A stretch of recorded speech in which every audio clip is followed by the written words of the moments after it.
पुरना सबटा दुश्मनी मेटबैत चलू, पुरना सबटा दुश्मनी मेटबैत चलू, आबू मिलकऽ सब नेहक गीत गबैत चलू। रंग छूटे से छूटे लगौलहा अबीर मुदा, रंग छूटे से छूटे लगौलहा अबीर मुदा, नेहक रंग सब दिन लगबैत चलू। आबू एहि तरहे होली मनबैत चलू, आबू एहि तरहे होली मनबैत चलू। जी नमस्ते नमस्कार, साहित्यिक अभिवादन। अपने सब सुनि रहल छी कार्यक्रम साहित्य मिथिला। साहित्य मिथिला सुननिहार संपूर्ण श्रोता लोकनि के स्टूडियो से हम बिंदेश्वर ठाकुर, तहिना कंट्रोल रूम से प्राविधिक मित्र इंजीनियर साहब कृष्ण कुमार मंडल जी बहुत बहुत स्वागत कर रहल छी। अपने सबके जानकारी कराबी, आई साहित्य मिथिला 24वां एपिसोड अछि। 2079 साल 11 महीना 19 गते, तदनुसार 3 मार्च 2023। आजुक दिन मिथिला परिक्रमा और ही आबि गेल अछि और एवं प्रकारे 23 गते मंगल दिन जनकपुर में अंतर्गृह परिक्रमा होत और बुध दिन तराई में आ मंगल दिन पहाड़ में होली के उत्सव अछि। तो मिथिला परिक्रमा के सेहो अपन अलगे महत्व छै जे 15 दिन परिक्रमा होइत अछि। और जानकारी कराबी, अपने सब साहित्य मिथिला कार्यक्रम Mithilabari Facebook page, website, YouTube, तहिना radio Juntara 103.4 megahertz Gaushala Mahottari, Janak Nandini FM 95.5 megahertz Janakpur, तहिना radio Muskan 96.5 megahertz Mirchaiya Siraha, radio Salhesh 88.8 megahertz Bhaluahi Siraha, radio Malangwa 95.6 megahertz Malangwa Sarlahi, radio Saptashahid 102.1 megahertz Jadukaha Dhanusha से एक साथ सुन सकै छी। अपने सबके कार्यक्रम के शुरुआत में मैथिली ठाकुर द्वारा गाओल गेल सुंदर संगीत आजू मिथिला नगरिया नेहाल सखिया, तो सुनल जाओ ई सुंदर संगीत। सखिया आजू मिथिला नगरिया नेहाल सखिया,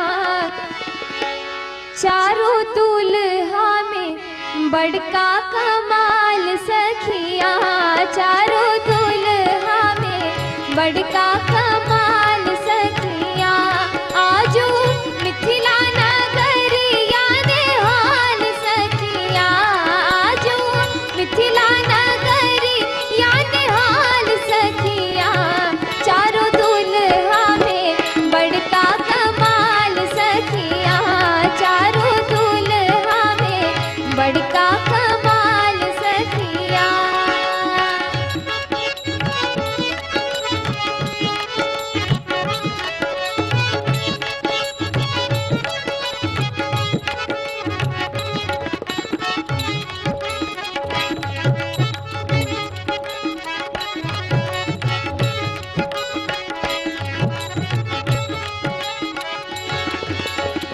माथे मणि मौरिया कुंडल शोभे कनमा, माथे मणि मौरिया कुंडल शोभे कनमा, कार कार कजरा रे जुलमी नयनमा, कार कार कजरा रे जुलमी नयनमा, आहे लाल लाल चंदन चमके भाल सखिया, आहे लाल लाल चंदन चमके भाल सखिया, चारों दुल्हा में बड़का कमाल सखिया, चारों दुल्हा में बड़का कमाल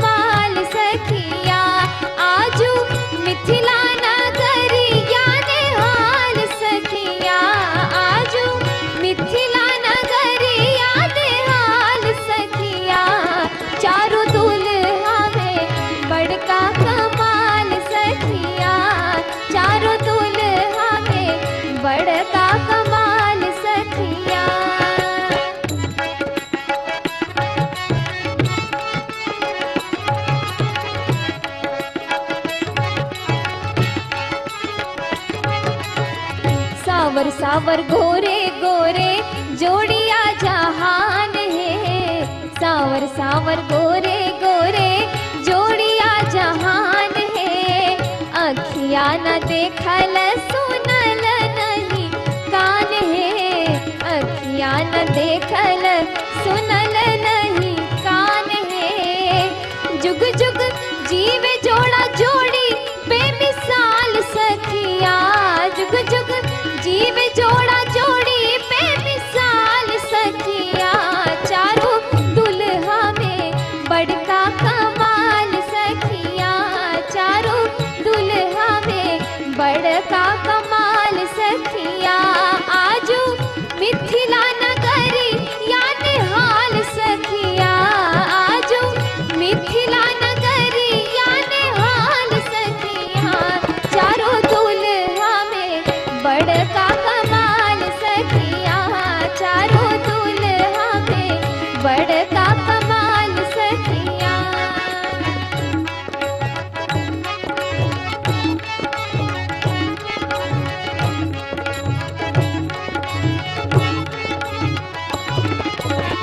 गगन मगन आजू मगन धरतिया, गगन मगन आ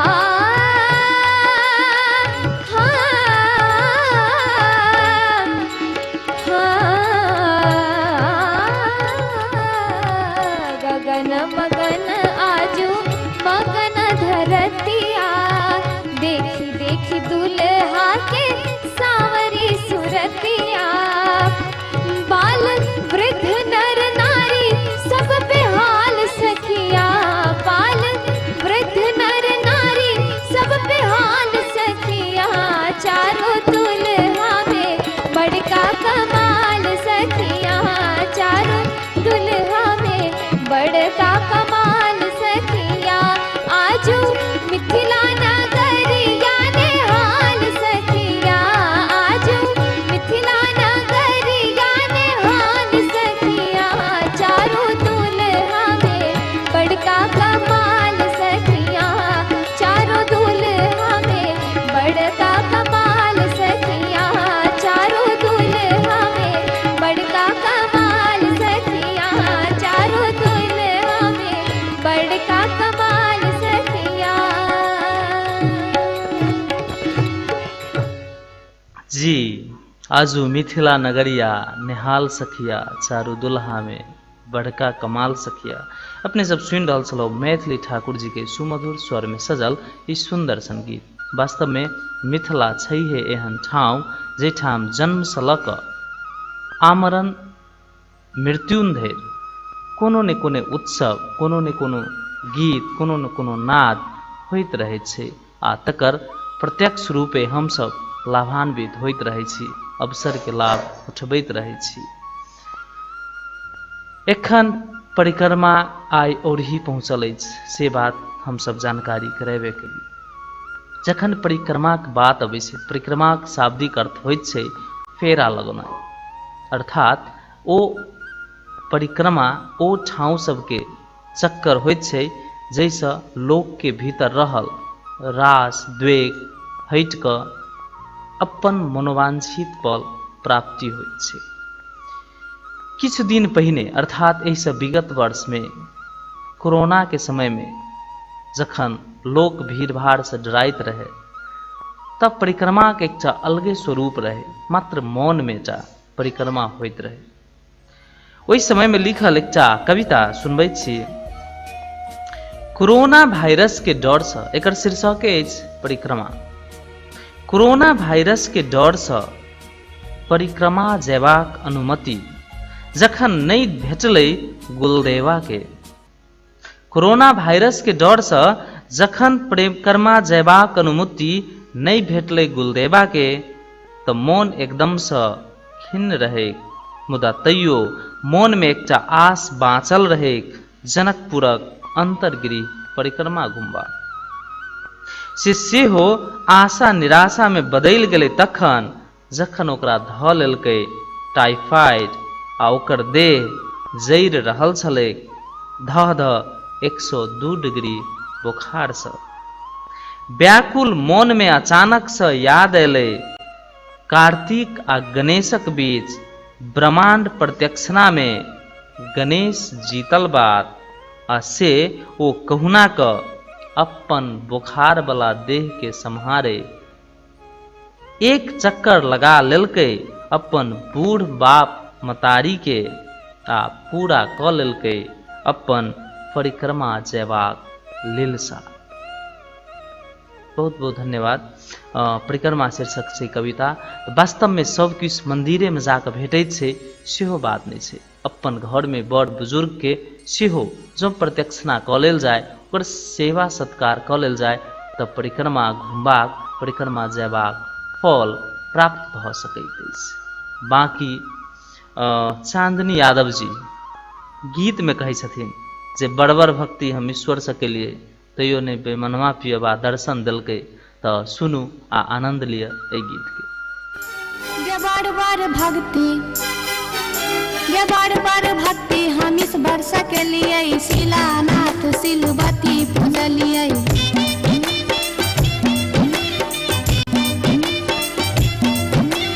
गायब सैन हम पावन टेकलिए तुलसी गाछ में जल ढारलिए।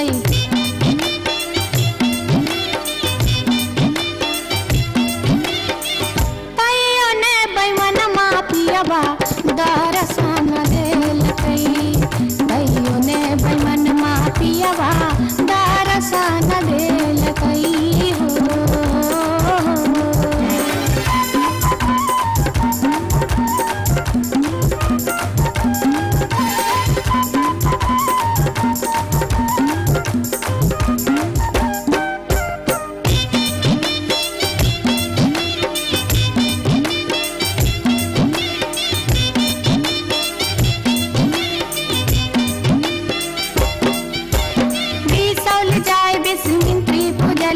फुलहर गलिए गिरजा पूजलिए।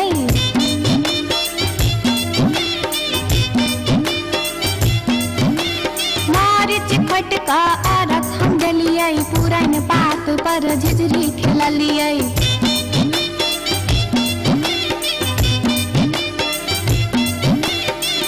तैयो ने बैमन मापियबा दर्शन देलकै तैयो ने बैमन मापियबा दर्शन देलकै हो।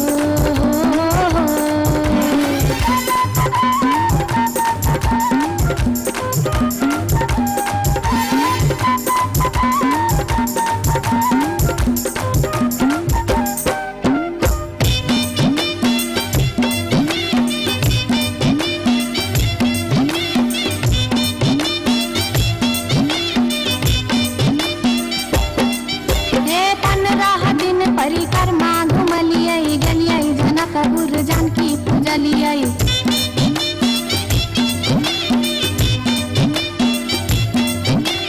धनुखा गेलिए धनुष पूजलिए महारानी जी के सेहो गोहरलिए।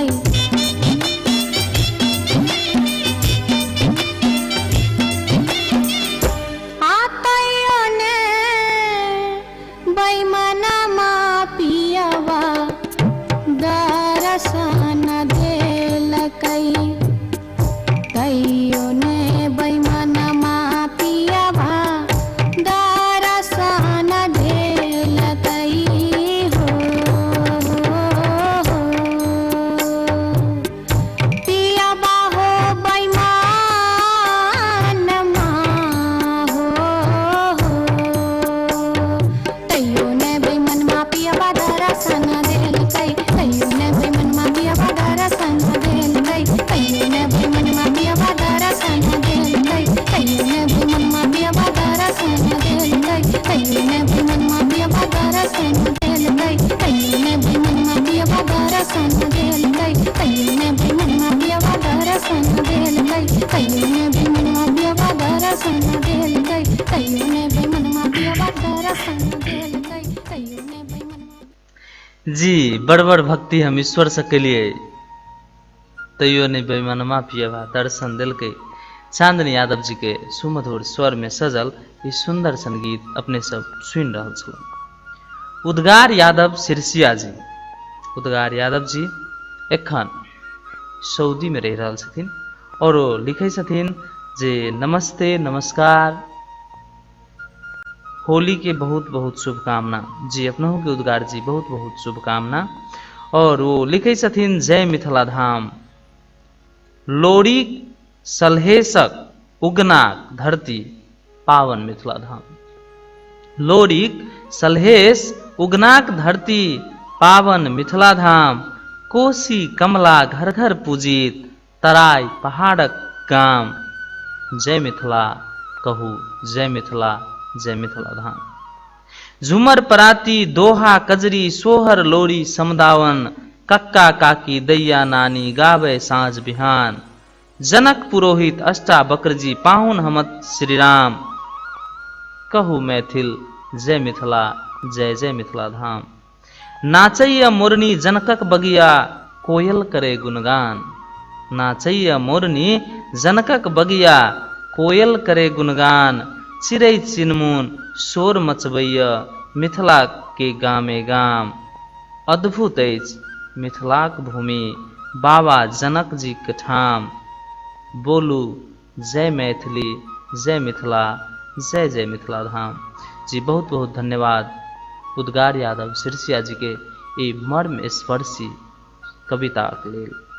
अपने सब सेहो जो अपन कविता पठाबऽ चाहैत छी तऽ हमरा लोकनि के मिथिलाबारी फेसबुक पेज, वेबसाइट, यूट्यूब में कमेंट कऽ कऽ या फिर मिथिलाबारी मैसेंजर बॉक्स में कमेंट कऽ कऽ अथवा कार्यक्रम के अवधि भरि कमेंट कऽ कऽ सेहो अपने सब अपन रचना पठाबि सकै छी।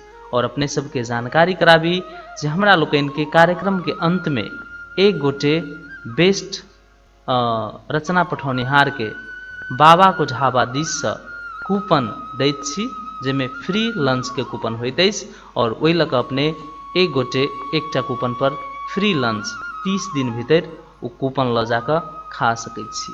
बाबा को ढाबा जनकपुर से सपही जाय वाला रूट में एकदम सुप्रसिद्ध और स्वादिष्ट भोजन के पार्टी पैलेस से हो और होटल से हो रहल अछि। एहि जानकारी संगे चलू एकटा गीत सुनबै छी। गीतक बोल अछि सैया हो हमर फरमाइश के साड़ी मंगादा, नहीं तो नैहर हम जेबो हो। स्वर देने छथिन छैला बिहारी जी और तृप्ति साक्या जी। तो सुनू और झूमू।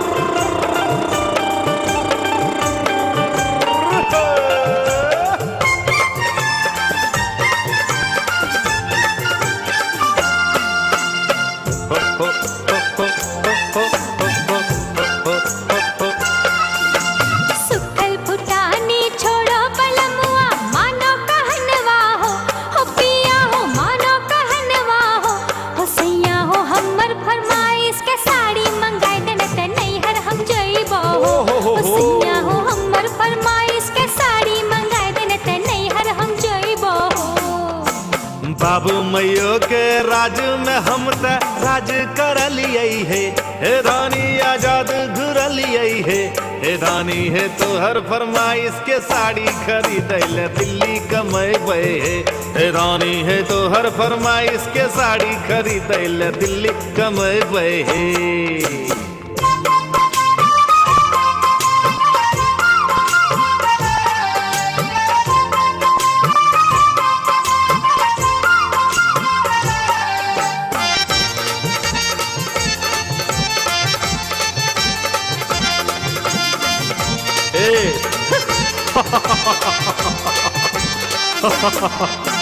हंसी मजाक के छोड़ो बलमुआ, सुनो कहनवा हो। अच्छा सजना हो सुनो कहनवा हो। सैया हो हमर पसंद के पायल मंगाए देने ते बातों न करबो हो। सैया हो हमर पसंद के पायल मंगाए देने ते बातों न करबो हो। दोस्त मुहिम के संग में हम सिनेमा देख रहो हे रानी है सर्कस देख रहो हे रानी है तोहर पसंद के पायल खरीदै ले रिक्शा चलेबै हे रानी है तोहर पसंद के पायल खरीदै ले रिक्शा चलेबै हे।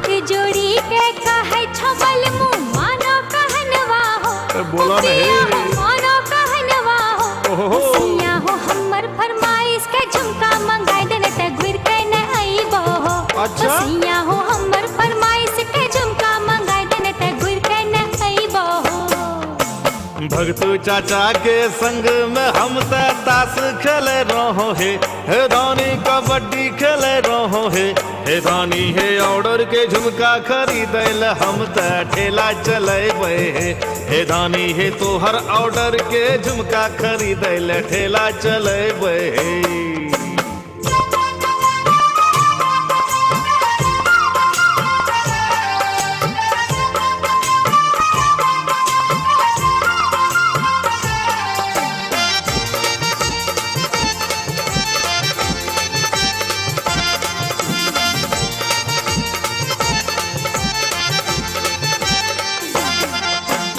अंतिम बात हम तोरा कहै छी मानो कहनवा हो सैया हो मानो कहनवा हो सैया हो हमर फरमाइश के कंगन मंगाय देने त जान गमैबो हो सैया हो हमर फरमाइश के कंगन मंगाय देने त जान गमैबो बाप दादा के अर्जल जमीन के बंधक रखबै हे धानी हे नहीं ते बेची देबै हे धानी हे तोहर फरमाइश के कंगन खरीदै ल घरो हम बेचबै हे धानी हे तोहर फरमाइश के कंगन खरीदै ल घरो हम बेचबै ओ सैया हो हमर फरमाइश के साड़ी मंगाय देने त नैहर हम जइबो हो हे धानी हे तोहर फरमाइश के साड़ी खरीदै ल दिल्ली कमेबै ओ सैया हो हमर पसंद के पायल मंगाय देने त बातो न करबो हो हे धानी हे तोहर पसंद के पायल खरीदै ल रिक्शा चलेबै जी अपने सब सुन रहल छलो छैला बिहारी तृप्ति साक्या जी के सुखल फुटानी एल्बम से यहाँ हो हमर फरमाइश के साड़ी ले आब न त बातो नहीं करबो हो। एखन आदरणीय विनय कुमार मंडल सर श्री जनता नमूना प्राविधिक माध्यमिक विद्यालय गिद्धाबेलापट्टी में शिक्षक छथिन और साहित्य के बहुत नीक ऐखगर कनगर कही सकल य जे बेस जानकार छथिन ओ लिखे छथिन एकटा जनचेतनामूलक शैक्षिक मैथिली गीत लिख कर पठाउने छथिन। चूँकि हम स्वर से गायक नहीं छी यद्यपि उनकर गीत हमरा बड़ा नीक लागल तो हम किछ अपना हिसाबे गुनगुनाबाक कोशिश करै छी। परह के भेल अब उमेरिया एडमिशन करा द पढ़ के भेल अब उमेरिया एडमिशन करा द एडमिशन करा द हमर नाम लिखा द एडमिशन करा द हमर नाम लिखा द पढ़ के भेल अब उमेरिया एडमिशन करा द साथी आ संगी हमर पढ़ला जाइ छै वो पढ़ला जाइ छै हम जायब कहै छी त मुँह ठोहराइ छै कथिएला जन्म देली मैया एडमिशन करा द पढ़ के भेल अब मेरिया एडमिशन करा द बाल अधिकार हमर एना नहीं दबबियो एना नहीं दबबियो एना नहीं दबबियो भरना के दिन आई सबके सुनबियो बीतल जाइ छै ई हमरो उमरिया एडमिशन करा द पढ़ के भेल अब उमरिया एडमिशन करा द। अंतिम बंद छै गीतक कर में प्रधान बाबू भाग्य पर नहीं छोड़ू यो भाग्य पर नहीं छोड़ू खूब मन से पढ़बै हम एना मुँह ने मोरू पढ़ के भेल अब मेरिया एडमिशन करा द कमाइयो का खूब देव रुपैया एडमिशन करा दा, पढ़ के भेल अब मेरिया एडमिशन करा दा, एडमिशन करा दा हमर नामो लिखा दा, एडमिशन करा दा हमर नामो लिखा दा, पढ़ के भेल अब मेरिया एडमिशन करा दा। बहुत बहुत धन्यवाद आदरणीय विनय कुमार मंडल सर जी के ई जनचेतनामूलक सुंदर गीत के लिए एक बेर फेर से कोटि कोटि नमन। अपने के अहिना जनचेतनामूलक रचना सब गीत गजल चुटकिला या कविता सब अबित रहे से हम आग्रह कर चाहे छी। एखन होली के माहौल छै और चलू एक दूटा जोगिरा भ जाए। सारा रा रा रा जोगिरा सारा रा रा रा, पीने छे तारी मारे फिचकारी, वाह भाई वाह वाह खिलाड़ी वाह, पीने छे तारी मारे फिचकारी, बुढ़वा भिजा दल के बुढ़िया के सारी जोगिरा सारा रा रा।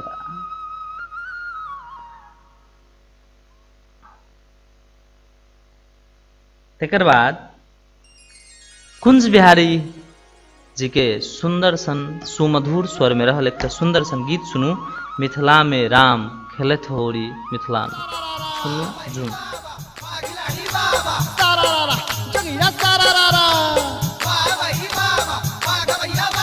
मुखिया जी खेले समिति सरंग हो, समिति सरंग,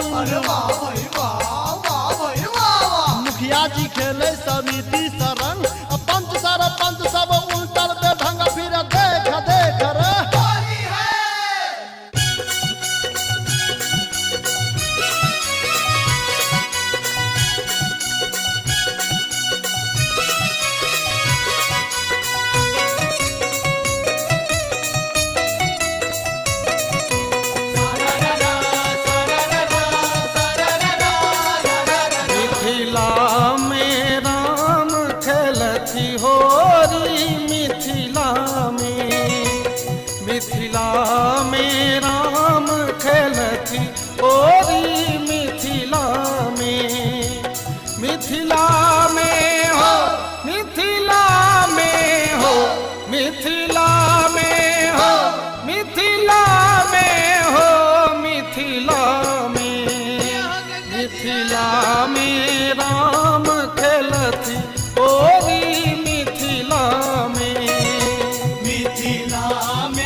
अबीर गुलाल कुमकुमा केसर, अबीर गुलाल कुमकुमा केसर, सखियन के शोभे नक बेसर, सखियन के शोभे नक बेसर, अबीर गुलाल कुमकुमा केसर, सखियन के शोभे नक बेसर, हाथ लने अबीरक झोरी रे लाला, हाथ लने अबीरक झोरी, मिथिला में, मिथिला में राम खेलती होरी, मिथिला में, मिथिला में राम खेलती होरी, मिथिला में, मिथिला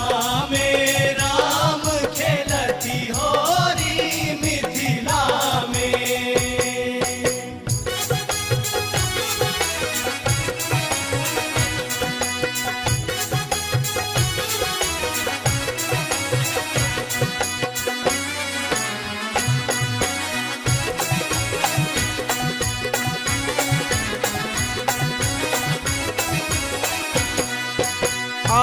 आजु जनकपुर रंग में सानल, आजु जनकपुर रंग में सानल, मैथिल हिया आनंद समायल, मैथिल हिया आनंद समायल, आजु जनकपुर रंग में सानल, मैथिल हिया आनंद समायल।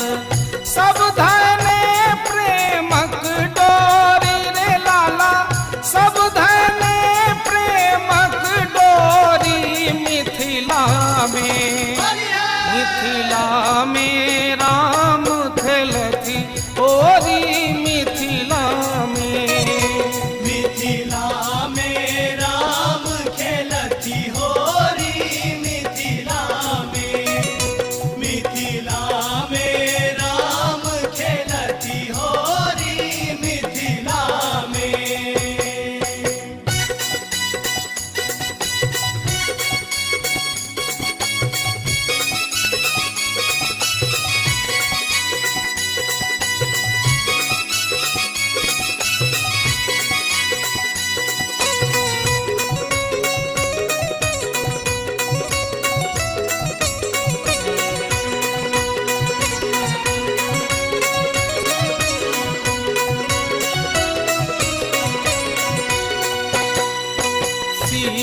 सीतारामक छवि अति प्यारी, सीतारामक छवि अति प्यारी, नवल बसंतक महिमा न्यारी, नवल बसंतक महिमा न्यारी, सीतारामक छवि अति प्यारी, नवल बसंतक महिमा न्यारी, युगल सरस मन के भोरी रे लाला, युगल सरस मन के भोरी मिथिला में, मिथिला में राम खेलती ओरी मिथिला में, मिथिला में राम खेलती होरी मिथिला में, मिथिला में राम खेलती होरी मिथिला में, मिथिला में हो, मिथिला में हो, मिथिला में हो, मिथिला में हो, मिथिला में, मिथिला में राम खेलती ओरी मिथिला में, मिथिला में राम खेलती होरी मिथिला में, मिथिला में राम खेलती होरी मिथिला में, मिथिला में राम खेलती मिथिला में राम खेलत होरी मिथिला में। अपने सब कुंज बिहारी जी के स्वर में सजल सुंदर संगीत सुन रहा छलौं। होली के माहौल से वास्तव में मिथिला में जहिया राम जी होली खेललखिन और तई मिथिला के अखन कलजुग में आबि कऽ की भऽ रहल छै सुनू एकटा जोगिरा के माध्यम से। सारा रा रा रा जोगिरा सारा रा रा रा, नेता सब जन्मल छै चन्नी हजार, वाह भाई वाह, वाह खिलाड़ी वाह। नेता सब जन्मल छै चन्नी हजार, भेलै नै तैयो मधेशक उद्धार जोगिरा सारा रा रा, सारा रा रा सारा रा रा सारा रा रा जोगिरा सारा रा रा। बरसों से लागल छलै जै पर आस, बरसों से लागल छलै जै पर आस, वाह भाई वाह, वाह खिलाड़ी वाह। बरसों से लागल छलै जै पर आस, तोड़ि देलकै नेताजी ओकरो विश्वास जोगिरा सारा रा रा, सारा रा रा। और एखन चलै छी कमेंट दिस। कमेंट रमेश मंडल जी लिखे छथिन, जय हो, होली के बहुत बहुत शुभकामना। जी अपनहु के बहुत बहुत शुभकामना। तहिना अमित मंडल जी लिखे छथिन, वाह वाह, एहन एहन गीत सुनि कऽ बहुत नीक लगैत अछि, गाँव के पुराना जमाना के याद आबि गेल। बहुत बहुत धन्यवाद अमित जी। हमरा सबके कार्यक्रम के एकटा इहो उद्देश्य अछि जे गाम ठाम के अपन जे लोकल संस्कृति छै तै के सेहो उजागर करी, एहिके लेल हमसब निरंतर प्रयास कऽ रहल छी। प्रेमवर अधिकारी जी लिखे छथिन, good evening, I am regular listener from Saraswati Nagar, Chabahil, Kathmandu, we are with you. बहुत बहुत धन्यवाद प्रेमवर अधिकारी जी। वास्तव में प्रेमवर जी निरंतर श्रोता छथिन, चाबिल से काठमांडू से निरंतर रूप में सुने छथिन और हरेक कार्यक्रम में अपन कमेंट लिख कर पठावे छथिन। बहुत बहुत धन्यवाद प्रेमवर अधिकारी जी अपने के। Great voice super hit program से लिखे छथिन, हृदय से धन्यवाद अपने के। होली के सेहो बहुत रास शुभकामना। अहिना अपने सब सेहो यदि कोनो रचना पठाव चाहे छी त हमरा सबके मिथिला बाड़ी के फेसबुक पेज में या फिर कार्यक्रम के कमेंट बॉक्स में पठाब सकै छी और अपने सबके रचना के हम सब कविता या गीत गजल एहि कार्यक्रम में वाचन करब। तहिना एक गोटे के बाबा को ढाबा दिस से फ्री लंच कूपन सेहो देल जाइत अछि। अपने सभी कार्यक्रम हरेक शुक्र दिन 8 से 8:45 धरि Mithilabari Facebook page, website, YouTube channel, तहिना कक radio Juntara 103.4 megahertz Gaushala Mahottari, Janak Nandini FM 95.5 megahertz Janakpur, radio Muskan 96.5 megahertz Mirchaiya Siraha, radio Salhesh 88.8 megahertz Bhaluahi Siraha, radio Malangwa 95.6 megahertz Malangwa Sarlahi, तहिना रेडियो सप्तसहित 102.1 मेगाहर्ज जदुकाहा धनुषा से एक साथ सुनि सकै छी। एखन बेर भेल अछि एकटा गीत के, त क्याक ने रश्मि जी के स्वर में रहल राम सेवक ठाकुर जी के लिखल नामी नामी केसिया ए सुंदर से मैथिली गीत सुनल जाओ।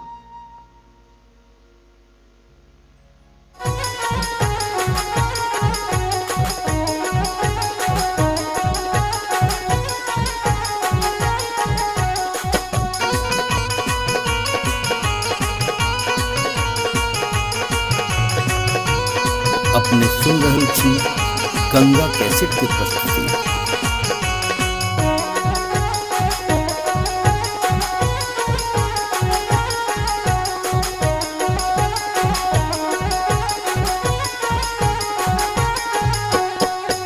नामी नामी केसिया के लिलिया भुइया तोड़ लोटो रे जान, रे जान भुइया तोड़ लोटो रे जान, रे जान लागे जे ना लहरे कोनो नगिनिया रे जान, रे जान लागे जे ना लहरे कोनो नगिनिया रे जान। नीको नाही लागे रे मोहना तोहरो बचनिया रे जान, रे जान तोहरो बचनिया रे जान, रे जान किए आबहुहा बाम में पनिया हर जान, रे जान किए आबहुहा बाम में पनिया रे जान।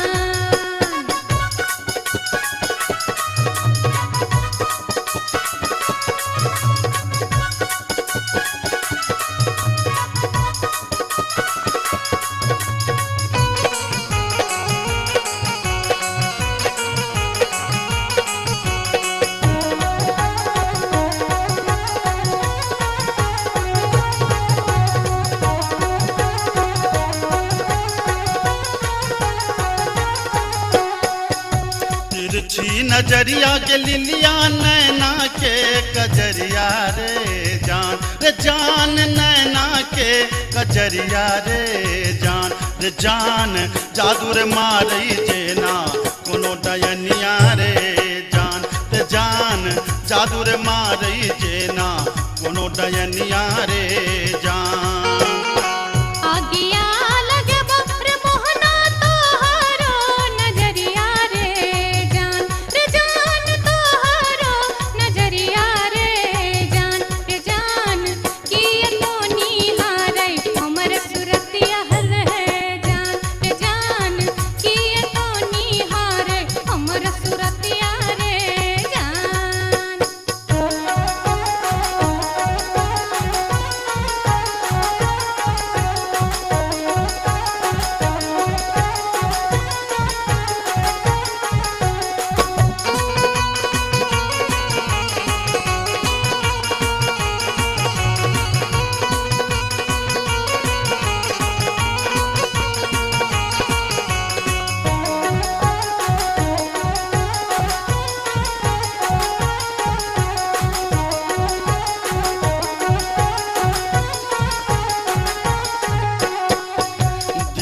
सारी सुनही के लिलिया हमारो बचनिया रे जान हमारो बचनिया रे जान लागी रे गेलई तोरा सौ पीरितिए रे जान लागी रे गेलई तोरा सौ पीरितिए रे जान बजरा था से बहुत मोहनाए हान प्रीतिए रे जान ये हान प्रीतिए रे। जी अपने सब रश्मि जी के स्वर में सजल नामी नामी केसिया सुंदर सन मैथिली गीत सुन रहा छौं। अविनाश कुमार जी लिखे छथिन ग्रेट प्रोग्राम सर जी बहुत बहुत धन्यवाद। तहिना अमित मंडल जी लिखे छथिन जोगिरा सारा रारा जी मौसमे छै सारा रारा के तो स्वाभाविक रूप में जोगिरा सारा रारा कही पड़त और अपना सब भरपूर रूप में होली के आनंद लेब से आस अछि विश्वास अछि। जाइत जाइत हम सब कार्यक्रम के अंत दिस आबि गेल छी। मुदा कार्यक्रम में विदा लेबा से पहिने आजुक लेल जे कूपन प्राप्त केलखिन उनकर नाम उद्घोष करऽ चाहै छथिन। उ छथिन विनय कुमार मंडल जी। विनय कुमार मंडल सर जी अपन जनचेतनामूलक गीत के लेल खूब नीक लागल छल उनकर गीत और उनका ई कूपन साहित्य मिथिला और मिथिला बाड़ी के दिश से घोषणा करऽ चाहै छी। विनय कुमार मंडल सर जी अपने ई कार्यक्रम सुनै छी तो ई कूपन हमरा सबके मैसेंजर बॉक्स में संपर्क कर सकै छी या फिर साहित्य मिथिला के मिथिला बाड़ी के स्टूडियो में आबि कऽ सेहो संपर्क कर सकै छी। और एकर 30 दिन के वैलिडिटी रहे छै। अपने बाबा को ढाबा होटल में जाकर एक दिन के फ्री लंच खा सकै छी, एक टाइम के सॉरी। एखन साहित्य मिथिला कार्यक्रम से हम सब एहि हफ्ता के लिए विदा लेबाक बेर भ गेलै। तें स्टूडियो से कार्यक्रम प्रस्तोता हम बिंदेश्वर ठाकुर तहिना एतेक देर धरि प्राविधिक रूप में सपोर्ट कयनिहार आदरणीय इंजीनियर साहब कृष्णा कुमार मंडल जी के सेहो विदा देल जाओ। अगला सप्ताह फेर से भेंट घाट हेतै से वाचा करैत आबऽ वाला होली के ढेर रास बधाई आ शुभकामना संग परदेसियाला धोतिया रंगाबे गोरिया ई पूनम मिश्र जी के गीत छोड़ैत बेस त शुभ रहे। परदेसियाला धोतिया रंगाबे गोरिया परदेसिया